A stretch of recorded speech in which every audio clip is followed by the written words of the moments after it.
ಪರಿಶುದ್ಧಳ ನಾಮಕ್ಕೆ ಸ್ತೋತ್ರ ಉಂಟಾಗಲಿ. ತಿರುಗಿ ಕರ್ತನು ಈ ಒಂದು ಸುಂದರವಾದ ಸಂದರ್ಭವನ್ನು ದೇವರು ಕರ್ತನು ತಿರುಗಿ ನನ್ನ ಜೀವಿತದಲ್ಲಿ ಒದಗಿಸಿದ್ದಕ್ಕಾಗಿ ತಂದೆಯಾದ ದೇವರಿಗೆ ನಾನು ಸ್ತುತಿ ಸ್ತೋತ್ರಗಳನ್ನು ಸಲ್ಲಿಸುವಂತವನಾಗಿರುತ್ತೇನೆ.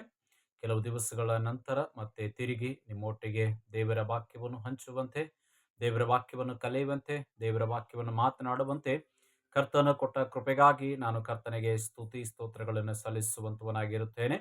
2024ನೇ ವರ್ಷವನ್ನು ನಾವು ಕಳೆದು ಹೋದೆವು. 2025ನೇ ವರ್ಷವನ್ನು ನಾವು ಪ್ರಾರಂಭ ಮಾಡಿದ್ದೇವೆ. ಆದ್ದರಿಂದ ಈ ಒಂದು ಸಂದರ್ಭದಲ್ಲಿ ದೇವರ ವಚನ ಏನನ್ನು ಹೇಳುತ್ತದೆ, ದೇವರ ವಚನದ ಮೂಲಕವಾಗಿ ನಾನು ಯಾವ ರೀತಿಯಾಗಿ ಬಲ ಹೊಂದಿಕೊಳ್ಳಬೇಕು ಎಂಬುದರ ವಿಷಯದ ಕುರಿತಾಗಿ ಸ್ವಲ್ಪ ನಿಮಿಷ ನಾವು ದೇವರ ವಾಕ್ಯವನ್ನು ಕೇಳೋಣ. ನೀವೆಲ್ಲರೂ ಈ ನೂತನವಾದ ವರ್ಷದಲ್ಲಿ ಆರೋಗ್ಯವಾಗಿ, ಕ್ಷೇಮವಾಗಿ, ಸುರಕ್ಷಿತವಾಗಿ ಇದ್ದೀರಿ ಎಂಬುದಾಗಿ ಕರ್ತನಲ್ಲಿ ನಾನು ನಂಬುವಂತವನಾಗಿದ್ದೇನೆ. ಪ್ರಿಯ ದೇವರ ಮಕ್ಕಳೇ, ಸ್ವಲ್ಪ ಹೊತ್ತು ನಾವು ದೇವರ ವಾಕ್ಯವನ್ನು ಧ್ಯಾನ ಮಾಡಿಕೊಳ್ಳೋಣ. 2024ನೇ ವರ್ಷದ 365 ದಿವಸಗಳನ್ನು ನಾವು ಕಳೆದು ಹೋದೆವು.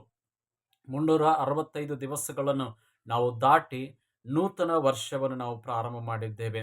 2024ನೇ ವರ್ಷದಲ್ಲಿ ನಾನು ಹೇಗೆ ಜೀವನ ಮಾಡಿದ್ದೇನೆ, 2024ನೇ ವರ್ಷದಲ್ಲಿ ದೇವರೊಟ್ಟಿಗೆ ಮತ್ತು ನನ್ನೊಟ್ಟಿಗೆ ಸಂಬಂಧವು ಹೇಗೆ ಇತ್ತು, ಈ 2025ನೇ ವರ್ಷದಲ್ಲಿ ದೇವರೊಟ್ಟಿಗೆ ನಾನು ಹೇಗಿರಬೇಕು ಎಂಬುದರ ವಿಷಯದ ಕುರಿತಾಗಿ ನಾನು ಮಾತನಾಡುವಂತವನಾಗಿದ್ದೇನೆ. ನನ್ನ ಯೋಚನೆ ಅಲ್ಲ, ಇದು ದೇವರ ವಾಕ್ಯ, ದೇವರ ಆಲೋಚನೆಗಳು. ಆದ್ದರಿಂದ ಪುಸ್ತಕದಲ್ಲಿ ನಾವು ನೋಡುವ ಹಾಗೆ, ಸತ್ಯವೇದದಲ್ಲಿ ಬೈಬಲಲ್ಲಿ ನಾವು ನೋಡುವ ಹಾಗೆ, ಹೊಸ ಒಡಂಬಡಿಕೆಯ ಪುಸ್ತಕದ 2ನೇ ಕೊರಿಂಥದವರಿಗೆ ಬರೆದ ಪತ್ರಿಕೆ 5ನೇ ಅಧ್ಯಾಯದ 17ನೇ ವಚನವನ್ನು ನಾವು ಧ್ಯಾನ ಮಾಡಿಕೊಳ್ಳೋಣ.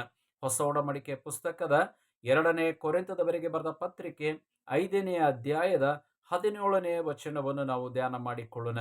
ಅಲ್ಲಿ ಅಪೊಸ್ತಲನಾದ ಪೌಲನು ಕೊರಿಂಥ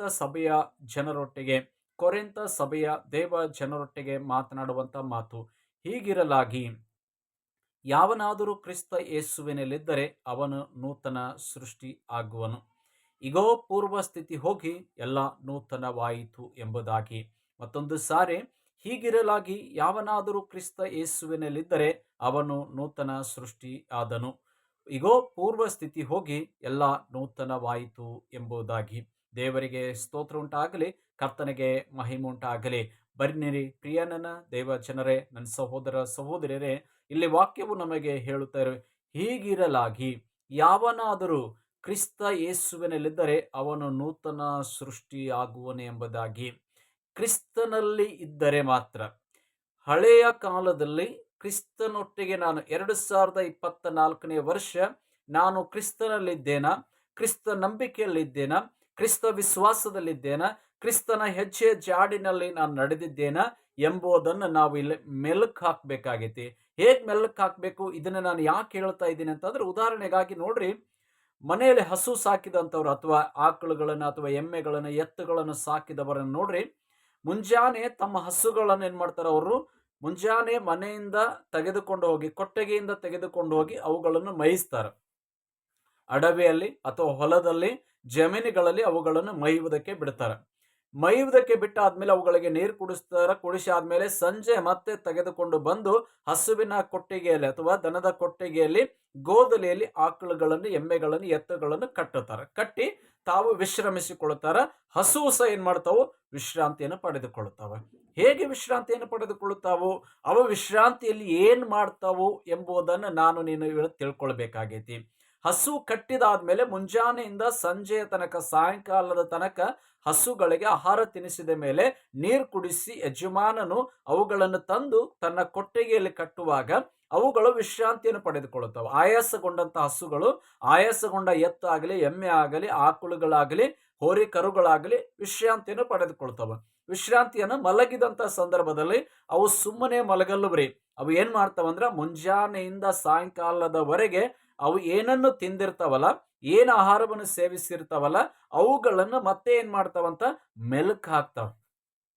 ಮತ್ತೆ ಅವುಗಳನ್ನು ಹೊರಗೆ ತೆಗೆದು ತನ್ನ 2 ಹಲ್ಲಿನ ದವಡೆಯಲ್ಲಿ ಆ ಮೇವನ್ನು ಏನ್ ಮಾಡ್ತಾವು, ದಂಟುಗಳನ್ನಾಗಲಿ ಅಥವಾ ಮೇವನ್ನಾಗಲಿ ಅಥವಾ ಹುಲ್ಲನ್ನು ಏನ್ ಮಾಡ್ತಾವಂತ ಅಂದ್ರೆ ಅವುಗಳನ್ನು ಮತ್ತೆ ಜೀರ್ಣ ಮಾಡ್ತಾವ. ತಿರುಗಿ ಅವುಗಳನ್ನು ತನ್ನ ಬಾಯಲ್ಲಿ ತೆಗೆದುಕೊಂಡು 2 ಹಲ್ಲಿನ ದವಡೆಯಲ್ಲಿಟ್ಟುಕೊಂಡು ಅವುಗಳನ್ನು ಅಗೆದು ಅಗೆದು ಅಗೆದು ರಸವನ್ನು ಏನ್ ಮಾಡ್ತಾವಂತ ಸೇವನೆ ಮಾಡಿ ಬಲ ಹೊಂದಿಕೊಳ್ಳುವಂತದ್ದಾಗೈತಿ. ಯಾಕೆ ಈ ಉದಾಹರಣೆ ಹೇಳ್ತಾ ಇದ್ದೀನಿ ಅಂತಂದ್ರೆ, ಕ್ರಿಸ್ತ ಯೇಸುವಿನಲ್ಲಿರುವಂತ ನಾವುಗಳು ಹೀಗಿರಲಾಗಿ ಯಾವನಾದರೂ ಕ್ರಿಸ್ತ ಯೇಸುವಿನಲ್ಲಿದ್ದರೆ ಅವನು ನೂತನ ಸೃಷ್ಟಿಯಾದನಂತ. ನಾವು ಕ್ರಿಸ್ತ ಯೇಸುವಿನಲ್ಲಿರ್ಬೇಕಾಗೈತಿ. 2024ನೇ ವರ್ಷದಲ್ಲಿ ನನ್ನ ಸಹೋದರ ಸಹೋದರಿಯರೇ, ದೇವರು ಪ್ರೀತಿಸುವ ದೇವರ ಮಕ್ಕಳೇ, ನೀವು ಕ್ರಿಸ್ತ ಯೇಸುವಿನೊಟ್ಟಿಗೆ ನಡೆದುಕೊಂಡು ಬಂದಿದ್ದೀರಾ, ಅಥವಾ ಕ್ರಿಸ್ತನನ್ನು ಬಿಟ್ಟು ಈ ಲೋಕವನ್ನು ಹಿಡಿದುಕೊಂಡು ಈ ಲೋಕದಲ್ಲಿರುವಂತಹ ಆಚಾರ ವಿಚಾರ ಪದ್ಧತಿ ಸಂಪ್ರದಾಯಗಳನ್ನು ನೀವು ಹಿಡ್ಕೊಂಡು ಬಂದಿದ್ದೀರಾ ಎಂಬುದನ್ನು ನೀವೇ ಆಲೋಚನೆ ನೀವೇ ಮೆಲ್ಕಾಕ್ರಿ. ದೇವರ ಮುಂದೆ ಕುಳಿತುಕೊಂಡಾಗ ಈ ವಚನದ ಮುಂದೆ ನೀವು ಒಪ್ಪಿಸಿಕೊಡುವಾಗ, ಈ ವಚನದ ಮುಂದೆ ನಿಮ್ಮನ್ನು ನೀವು ಒಪ್ಪಿಸಿಕೊಡುವಂತಹ ಸಂದರ್ಭದಲ್ಲಿ ಮೆಲ್ಕಾಕ್ರಿ. ಹೌದು, ಕಳೆದ 2024ನೇ ವರ್ಷದ 365 ದಿವಸಗಳು ನಾನು ದೇವರೊಟ್ಟಿಗಿದ್ದೇನಾ ಅಥವಾ ಈ ಲೋಕದಲ್ಲಿದ್ದೇನಾ? ಈ ಲೋಕದಲ್ಲಿರುವಂತಹ ಆಚಾರ ವಿಚಾರ ಪದ್ಧತಿ ಸಂಪ್ರದಾಯಗಳು, ಜಗಳ, ಹೊಟ್ಟೆ ಕಿಚ್ಚು, ಮೋಸ, ಕಕ್ಷ ಭೇದ ಇವೆಲ್ಲವುಗಳನ್ನು ಮಾಡಿಕೊಂಡು ಬಂದಿದ್ದೇನಾ, ಅಥವಾ ಇವೆಲ್ಲ ಬಿಟ್ಟು ಕ್ರಿಸ್ತನಲ್ಲಿದ್ದುಕೊಂಡು ನೂತನವಾದೇನಾ? ಪ್ರತಿದಿನ ಕ್ರಿಸ್ತ ಯೇಸುವಿನಲ್ಲಿ ನಾವಿರುವಾಗ ಹೊಸಬರಾಗಲಿಕ್ಕೆ ಸಾಧ್ಯ, ಹೊಸ ಗುಣಗಳು ಬರಲಿಕ್ಕೆ ಸಾಧ್ಯ, ಹೊಸ ಸ್ವಭಾವಗಳು ಬರಲಿಕ್ಕೆ ಸಾಧ್ಯ. ಕ್ರಿಸ್ತ ಯೇಸುವಿನಲ್ಲಿದ್ದಂಥ ಮನಸ್ಸು ನಮ್ಮಲ್ಲಿ ಬರಬೇಕು, ಕ್ರಿಸ್ತ ಯೇಸುವಿನಲ್ಲಿದ್ದಂಥ ಗುಣಗಳು ನಮ್ಮಲ್ಲಿ ಬರಬೇಕು. ಆಗ ತಾನೇ ಮಾತ್ರ ನಾವು ಕ್ರಿಸ್ತನ ಮಕ್ಕಳು ಎಂಬುದಾಗಿ ಹೇಳಲಿಕ್ಕೆ ಸಾಧ್ಯ.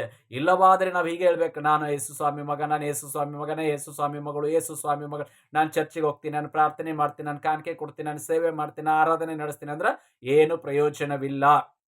ಯಾಕೆ ಅಂತಂದ್ರ, ಕೊರಿಂಥ ಪತ್ರಿಕೆಯಲ್ಲಿ ಅಪೊಸ್ತಲನಾದ ಪೌಲನು ಕ್ರೈಸ್ತ ಸಭೆಯ ಜನರೊಟ್ಟಿಗೆ ಮಾತನಾಡ್ತಾ ಇದ್ದಾನ. ಹೀಗಿರಲಾಗಿ ಯಾವನಾದರೂ ಕ್ರಿಸ್ತ ಯೇಸುವಿನಲ್ಲಿದ್ದರೆ ಮಾತ್ರ ನೂತನ ಸೃಷ್ಟಿಯಾಗಲಿಕ್ಕೆ ಸಾಧ್ಯ. ನಾವು ನೂತನ ಸೃಷ್ಟಿ ಆಗ್ಬೇಕ್ರಿ. 2024ನೇ ವರ್ಷ ಕಳೆದೋಯ್ತು, 2025ನೇ ವರ್ಷ ನಿಮ್ ಜೀವಿತದಲ್ಲಿ ಬಂದಿದೆ. ಪ್ರತಿ ವರ್ಷವೂ ದೇವರು ನಿಮಗೊಂದೊಂದು ವರ್ಷ ಕೊಡ್ತಾ ಇದ್ದಾನ. ಆ ಒಂದೊಂದು ವರ್ಷ ಹೇಗೆ ದೇವರ ಮಾತಿಗೆ ಒಳಪಟ್ಟು ದಿನಗಳು, ವಾರಗಳು, ತಿಂಗಳುಗಳು, ವರ್ಷಗಳು ಕಳೆದೋಗ್ತಾ ಇದ್ದವು. ಆದ್ರೆ ಮನುಷ್ಯನಾದ ನೀನು ದೇವರ ಮಾತನ್ನು ಯಾಕೆ ಒಳಪಡ್ತಾ ಇಲ್ಲ, ದೇವರ ವಾಕ್ಯಕ್ಕೆ ಯಾಕೆ ಒಳಪಡ್ತಾ ಇಲ್ಲ ಎಂಬುದನ್ನು ನಿನ್ನನ್ನೇ ನೀನೇ ಪರೀಕ್ಷೆ ಮಾಡ್ಕೊಳ್ಬೇಕಾಗೈತಿ.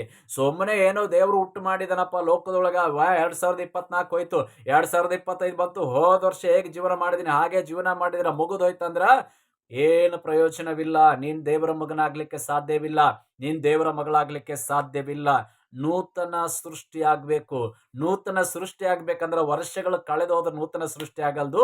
ನಿನ್ನ ಹೃದಯದಲ್ಲಿ ನೂತನವಾದ ಗುಣಗಳು ಬರಬೇಕು, ನಿನ್ನ ಜೀವಿತದಲ್ಲಿ ನೂತನವಾದ ಸ್ವಭಾವ ಬರಬೇಕು.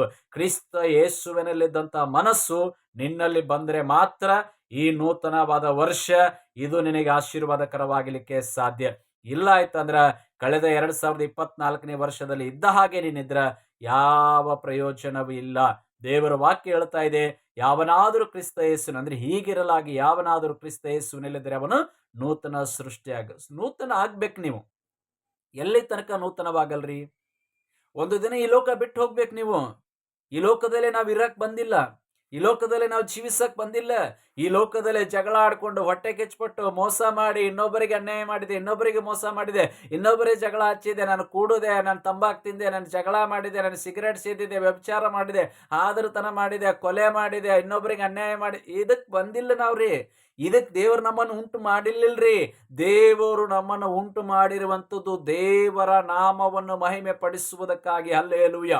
ದೇವರ ನಂಬಿಕೆಯಲ್ಲಿ ಜೀವಿಸುವುದಕ್ಕಾಗಿ ದೇವರು ಮನುಷ್ಯನನ್ನು ಉಂಟು ಮಾಡಿರುವಂಥದ್ದು. ನೀನು ಉಂಟಾಗಿದೆ ಅಂತಂದ್ರೆ ನಿನ್ನಷ್ಟಕ್ಕೆ ನೀನು ಉಂಟಾಗಲಿಲ್ಲ. ದೇವರು ಕೊಟ್ಟ ಜೀವ, ದೇವರು ಕೊಟ್ಟ ಉಸಿರು ನಿನ್ನಲ್ಲಿರುವುದರಿಂದ ನಿನಗೆ ಬೆಲೆ ಅದ. ಇಲ್ಲವಾದರೆ ದೇವರ ಉಸಿರು ನಿನ್ನ ಶರೀರದಿಂದ ಬೇರ್ಪಟ್ರ ನಿನಗೆ ಯಾವ ಬೆಲೆ ಇಲ್ಲ. ನೀನು ಮಣ್ಣಿಗೆ ಮಣ್ಣಾಗಿ ಹೋಗ್ತಿ, ಧೂಳಿಗೆ ಧೂಳಾಗಿ ಹೋಗ್ತಿ, ಯಾವ ಬೆಲೆನೂ ನಿನಗಿಲ್ಲ. ನಿನಗೆ ಇವತ್ತು ಬೆಲೆ ಇದೆ ಅಂತಂದ್ರ, ಇವತ್ತು ನೀನು ಜೀವಿಸ್ತಾ ಇದೀಯ ಅಂತಂದ್ರ ಅದು ಕ್ರಿಸ್ತನು ಕೊಟ್ಟ ಜೀವ ಶ್ವಾಸ. ಅದಕ್ಕಾಗಿ ಸ್ವಾಮಿ ಹೇಳ್ತಾ ಇದ್ದಾನ, ಯಾವನಾದರೂ ಕ್ರಿಸ್ತನಲ್ಲಿದ್ದರೆ ಅವನ ನೂತನ ಸೃಷ್ಟಿ ಆಗ್ಬೇಕು. ಲೋಕದಲ್ಲಿ ಇರುವುದಕ್ಕಾಗಿ ಅಲ್ಲ, ಕ್ರಿಸ್ತನಲ್ಲಿ ಇರುವುದಕ್ಕಾಗಿ ನಾವು ಬಯಸಬೇಕಾಗೈತಿ. ಕ್ರಿಸ್ತನಲ್ಲಿ ಇರಬೇಕೆಂಬುದಾಗಿ ಹೇಳಿರುವುದಕ್ಕಾಗಿ ಕರ್ತನಾದ ಯೇಸು ಕ್ರಿಸ್ತನ ಲೋಕದಲ್ಲಿ ಬಂದ, ಜನ್ಮವನ್ನು ತಾಳಿದ, ಶಿಲುಬೆಯ ಕಂಬವನ್ನು ಏರಿ ಮರಣವನ್ನು ಅನುಭವಿಸಿದನ್ರಿ. ಮರಣವನ್ನು ಅನುಭವಿಸಿದಂತೆ ಯೇಸು ಕ್ರಿಸ್ತನ ಪುನರುತ್ಥಾನವಾಗಿ ಎದ್ದು ಬಂದು ಪರಲೋಕಕ್ಕೆ ಏರಿ ಹೋಗಿದ್ದಾನೆ. ಪರಲೋಕಕ್ಕೆ ಹೋಗಿರುವಂಥದ್ದು ಸುಮ್ಮನೆ ಹೋಗಲಿಲ್ಲ, ಆತನನ್ನು ನಂಬಿದ ಮಕ್ಕಳಿಗೆ ಮನೆಗಳನ್ನು ಸಿದ್ಧ ಮಾಡಕ್ ಹೋಗ್ತಾ ಇದ್ದಾನ, ಸಿದ್ಧ ಮಾಡಕ್ ಹೋಗಿದ್ದಾನ, ಸಿದ್ಧ ಮಾಡ್ತಾ ಇದ್ದಾನ. ಸಿದ್ಧವಾದ ಮೇಲೆ ತನ್ನ ಮಕ್ಕಳನ್ನು ಕರೆದುಕೊಂಡು ಹೋಗ್ಲಿಕ್ಕೆ ಬರ್ಲಿಕ್ಕಿದ್ದಾನ. ಆದದರಿಂದ ನನ್ನ ಸಹೋದರನೇ, ನನ್ನ ಸಹೋದರಿಯೇ, ದೇವರು ಪ್ರೀತಿಸುವ ದೇವರ ಮಕ್ಕಳೇ, ಈ ವಾಕ್ಯ ಇವತ್ತು ನಿನಗೂ, ಈ ವಾಕ್ಯ ನಿನ್ನ ಜೀವಿತಕ್ಕೆ, ಈ ವಾಕ್ಯ ನಿನ್ನ ಆತ್ಮಿಕಕ್ಕೆ ಇದು ಬಹಳ ಪ್ರಯೋಜನಕರವಾಗಿರುವಂಥ ದೇವರ ವಾಕ್ಯ. ಇದನ್ನು ನಿರ್ಲಕ್ಷ್ಯ ಮಾಡಬೇಡ್ರಿ. ಲೋಕವನ್ನು ನಿರ್ಲಕ್ಷ್ಯ ಮಾಡ್ರಿ, ಹಣವನ್ನು ನಿರ್ಲಕ್ಷ್ಯ ಮಾಡ್ರಿ, ನಿಮ್ಮ ಬಂಧು ಬಳಗವನ್ನು ನಿರ್ಲಕ್ಷ್ಯ ಮಾಡ್ರಿ, ಆಸ್ತಿ ಅಂತಸ್ತನ್ನು ನಿರ್ಲಕ್ಷ್ಯ ಮಾಡ್ರಿ. ಕ್ರಿಸ್ತನ ಮಾತನ್ನು ತಾಸ್ತಾರ ಮಾಡಬೇಡ್ರಿ. ಕ್ರಿಸ್ತನನ್ನು ತಾಸ್ತಾರ ಮಾಡಿದರೆ ಒಂದು ದಿನ ಬರುತ್ತಾ, ಆ ದಿನ ಬಹಳ ಭಯಂಕರವಾಗಿರುವಂಥ ದಿನವಾಗಿದೆ. ಆ ದಿನ ನಿನ್ನ ಜೀವನದಲ್ಲಿ ಬಹಳ ಕಠಿಣವಾದ ತೀರ್ಪನ್ನು ಕೊಡುವಂಥ ದಿನವಾಗೈತಿ. ಆದದರಿಂದ ಆ ದಿನ ನಿನ್ನ ಸಮೀಪಕ್ಕೆ ಬರುವುದಕ್ಕಿಂತ ಮುಂಚೆ ಈ ಹೊತ್ತೇ, ಈಗಲೇ ನಿನ್ನ ಜೀವಿತವನ್ನು ಕ್ರಿಸ್ತನಿಗೆ ಒಪ್ಪಿಸಿಕೊಟ್ಟು ನೂತನ ಸೃಷ್ಟಿಯಾಗ, ನೂತನ ಸೃಷ್ಟಿಯಾಗ. ಮೊದಲನೆಯ ಭಾಗವನ್ನು ಮಾತನಾಡಿದ್ದೇನೆ ನಾನು. 5ನೇ ಅಧ್ಯಾಯದ 17ನೇ ವಾಕ್ಯದ ಮೊದಲನೆಯ ಭಾಗ, ಹೀಗಿರಲಾಗಿ ಯಾವನಾದರೂ ಕ್ರಿಸ್ತನಲ್ಲಿದ್ದರೆ ಅವನು ನೂತನ ಸೃಷ್ಟಿಯಾಗಬೇಕು. 2025ನೇ ವರ್ಷದಲ್ಲಿ ಕ್ರಿಸ್ತನೊಟ್ಟಿಗಿರ್ರಿ, ಕ್ರಿಸ್ತನ ಹೆಜ್ಜೆ ಜಾಡಿನಲ್ಲಿ ನಡೀರಿ, ಪ್ರಾರ್ಥನೆ ಮಾಡ್ರಿ, ದೇವರ ವಾಕ್ಯ ಓದ್ರಿ, ಉಪವಾಸಗಳನ್ನು ಮಾಡ್ರಿ, ದೇವರ ಆಲಯವನ್ನು ಬಿಡಬೇಡ್ರಿ, ಪ್ರಾರ್ಥನೆ ಹೋಗುವುದನ್ನು ಬಿಡಬೇಡ್ರಿ, ದೇವರನ್ನ ಹಿಂಬಾಲಿಸುವುದನ್ನು ಬಿಡಬೇಡ್ರಿ, ಕೆಲಸಗಳನ್ನು ಮಾಡ್ರಿ, ಇನ್ನೊಬ್ಬರನ್ನು ಪ್ರೀತಿ ಮಾಡ್ರಿ, ಇನ್ನೊಬ್ಬರಿಗೆ ಸಹಾಯ ಮಾಡ್ರಿ, ಇನ್ನೊಬ್ಬರಿಗೆ ಮಾರ್ಗದರ್ಶಕರಾಗ್ರಿ. ನಿಮ್ಮನ್ನು ನೋಡುವಂತ ಜನ ಕ್ರಿಸ್ತನನ್ನು ಕಾಣಬೇಕು. ಅದೇ ನೂತನ ಸೃಷ್ಟಿ. ಇಂಥ ವರ್ಷಗಳು, ಅನೇಕ ವರ್ಷಗಳು ಬರ್ತಾವೆ ನಿಮ್ಮ ಜೀವಿತದಲ್ಲಿ. ಇದಕ್ಕೆ ಯಾವ ಪ್ರಯೋಜನವಿಲ್ಲ. ನಿನ್ನ ಜೀವಿತದಲ್ಲಿ ಒಂದು ಹೊಸದಾಗಬೇಕಾದ್ರೆ ನೀನು ನೂತನ ಸೃಷ್ಟಿ ಆಗಬೇಕು. ಆ ಸೃಷ್ಟಿ ಆಗ್ಬೇಕಾದ್ರೆ ನಿನ್ನ ಜೀವಿತದಲ್ಲಿ ಕ್ರಿಸ್ತನ ಅಂಗೀಕಾರ ಮಾಡಬೇಕು, ಕ್ರಿಸ್ತ ನಂಬಿಕೆಯಲ್ಲಿ ನಿಂತುಕೋ. ಆಗ ತಾನೇ ನೀನು ನೂತನ ಸೃಷ್ಟಿ ಆಗಲಿಕ್ಕೆ ಸಾಧ್ಯ. ಈ ವಾಕ್ಯ ಇವತ್ತು ನಿನ್ನ ಜೊತೆಗೆ ಮಾತನಾಡಿದ್ದರೆ, ಹೌದು, ಈ ಹೊಸ ವರ್ಷ ನಾನು ಕ್ರಿಸ್ತನಲ್ಲಿರುತ್ತೇನೆ, ನಾನು ನೂತನವಾಗ್ತೇನೆ, ದೇವರ ವಾಕ್ಯವನ್ನು ಹಿಂಬಾಲಿಸ್ತೇನೆ, ದೇವರ ಮಗನು, ದೇವರ ಮಗಳು ಆಗ್ತೇನೆಂಬ ಒಂದು ತೀರ್ಮಾನ ನೀನು ತೆಗೆದುಕೊಂಡ್ರೆ, ಈಗ ನಾನು ನಿಮಗೋಸ್ಕರವಾಗಿ ಪ್ರಾರ್ಥನೆ ಮಾಡುತ್ತೇನೆ. ನನ್ನ ಜೊತೆಯಲ್ಲಿ ನೀವು ಪ್ರಾರ್ಥನೆ ಮಾಡ್ರಿ. ಬನ್ನಿರಿ, ನಾವು ಪ್ರಾರ್ಥನೆಯನ್ನು ಮಾಡೋಣ. ಮಹಾಮಹಿಮೆಯುಳ್ಳ ದೇವರೇ, ನಿನ್ನ ಪರಿಶುದ್ಧವಾದ ನಾಮಕ್ಕೆ ಸ್ತೋತ್ರ ಉಂಟು ಮಾಡುತ್ತೇವೆ. ನೀನು ಕೊಟ್ಟ ದೇವರೇ ಸುಂದರವಾದ ವಾಕ್ಯಕ್ಕಾಗಿ ಸ್ತೋತ್ರ. ಈ ವಾಕ್ಯವನ್ನು ಆಶೀರ್ವಾದ ಮಾಡು ಸ್ವಾಮಿ. ಈ ವಾಕ್ಯ ದೇವರೇ ನನ್ನೊಟ್ಟಿಗೆ ಮಾತನಾಡಿದೆ ಅಪ್ಪ. ಇದನ್ನು ಕೇಳುವಂತ ನಿನ್ನ ಮಕ್ಕಳೊಟ್ಟಿಗೆ ನೀನು ಮಾತನಾಡುವಾಗ ವಾಕ್ಯವನ್ನು ಅಂಗೀಕಾರ ಮಾಡಿದಂಥ ಮಕ್ಕಳ ಹೃದಯದಲ್ಲೇ ಒಂದು ಬದಲಾವಣೆಯನ್ನು ಕೊಡು, ಒಂದು ನೂತನವಾದ ಸೃಷ್ಟಿಯನ್ನು ಅವರಿಗೆ ಅನುಗ್ರಹ ಮಾಡು ಸ್ವಾಮಿ. ಅವರು ನಿನಗಾಗಿ ಜೀವಿಸಲಿ, ನಿನಗಾಗಿ ಒಂದು ತೀರ್ಮಾನವನ್ನು ತೆಗೆದುಕೊಂಡು ನಿನ್ನ ಭರಣಕ್ಕಾಗಿ ನಿಂತುಕೊಳ್ಳುವಂತ ಒಂದು ನಂಬಿಕೆಯನ್ನು, ಧೈರ್ಯವನ್ನು, ವಿಶ್ವಾಸವನ್ನು ಕರ್ತರೆ ಅವರಿಗೆ ಅನುಗ್ರಹಿಸು. 2024ನೇ ವರ್ಷದಲ್ಲಿ ಜೀವಿಸಿದ ಹಾಗೆ ಈ ನೂತನವಾದ ವರ್ಷದಲ್ಲಿ ಜೀವಿಸದೆ ನಿನ್ನಗಾಗಿ ತಮ್ಮ ಜೀವಿತವನ್ನು ಒಪ್ಪಿಸಿಕೊಟ್ಟು ಹೊಸ ಮಕ್ಕಳಾಗಿ ಹೊಸ ಗುಣಗಳನ್ನು ಧರಿಸಿಕೊಂಡು ಜೀವಿಸುವಂತೆ ನಿನ್ನ ಸಹಾಯ ಮಾಡಬೇಕೆಂಬುದಾಗಿ ಯೇಸುವೆ ನಿನ್ನ ಪರಿಶುದ್ಧವಾದ ನಾಮದಲ್ಲಿ ಪ್ರಾರ್ಥಿಸಿ ಬೇಡಿ ಆಶೀರ್ವಾದ ಹೊಂದಿಕೊಳ್ಳುತ್ತೇವೆ ನಮ್ಮ ಪರಲೋಕದ ತಂದೆಯೇ. ಆಮೇನ್, ಆಮೇನ್. ಕರ್ತನು ನಿಮ್ಮೆಲ್ಲರನ್ನು ಹೇರಳವಾಗಿ ಆಶೀರ್ವಾದ ಮಾಡಲಿ. ಈ ದೇವರ ವಚನ ನಿಮ್ಮ ಜೊತೆ ಮಾತನಾಡಿದ್ದರೆ ದಯವಿಟ್ಟು ಕಮೆಂಟ್ ಬಾಕ್ಸಲ್ಲಿ ನಿಮ್ಮ ಅನಿಸಿಕೆ, ಅಭಿಪ್ರಾಯಗಳನ್ನು ತಿಳಿಸಿರಿ. ಖಂಡಿತವಾಗಿ ಈ ಚಾನೆಲ್ ಅನ್ನು ಸಬ್ಸ್ಕ್ರೈಬ್ ಮಾಡಿಕೊಳ್ಳ್ರಿ, ಹಾಗೂ ಒಂದು ಲೈಕ್ ಬಟನ್ ಒತ್ತಿರಿ ಮತ್ತು ಇತರರಿಗೆ ಈ ಚಾನೆಲ್ ಬಗ್ಗೆ ತಿಳಿಸಿರಿ. ಅವರು ಸಹ ದೇವರ ವಾಕ್ಯವನ್ನು ಕಲಿಯಲಿ, ದೇವರಿಗಾಗಿ ಸಿದ್ಧವಾಗಲಿ. ಕರ್ತನು ನಿಮ್ಮೆಲ್ಲರನ್ನು ಆಶೀರ್ವಾದ ಮಾಡಲಿ. ಆಮೇನ್, ಆಮೇನ್.